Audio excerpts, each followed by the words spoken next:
सुधीर मोकळ, DG1 electronics Alibag. मी तुम्हाला purchase order आणि PO काही कसं चेक करता तर तुम्हाला थोडक्यात सांगणार आहे. तर तुम्ही इथे गुगलला गेलेत की तुम्हाला फक्त लॉग इन करायची आहे. कंपनी नेम DG1 लाईव्ह, नंतर युजर नेम अमर आहे आणि पासवर्ड टाकायचा आहे.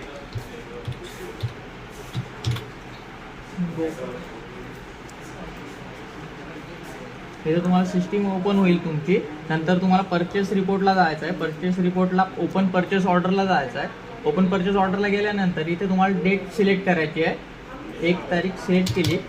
1 ते 14 मध्ये तुम्हाला इथे सर्व शो होईल. 1 ते 14 पर्यंत काय काय आपण हे केलेलं आहे ते शो होईल. इथे कॅटेगरी ओपन होतील. इथे सिलेक्ट ऑल केलं, AC, air purifier, water purifier सर्व येईल. इथे सिलेक्ट ऑल केलं. नंतर तुम्हाला ब्रँडमध्ये गेल्यानंतर तुम्हाला इथे ब्रँड येतील सगळे SI सर्व क्लिक केल्यानंतर तुम्हाला हे येईल. नंतर व्ह्यू रिपोर्टवर जायचं आहे. व्ह्यू रिपोर्ट केल्यानंतर तुम्हाला इथे सर्व शो होईल. 1 तारखेपासून 14 तारखेपासून परचेस ऑर्डर डिटेल्स ओपन होईल. तर आता इथे शो काहीच नाही परचेस ऑर्डर.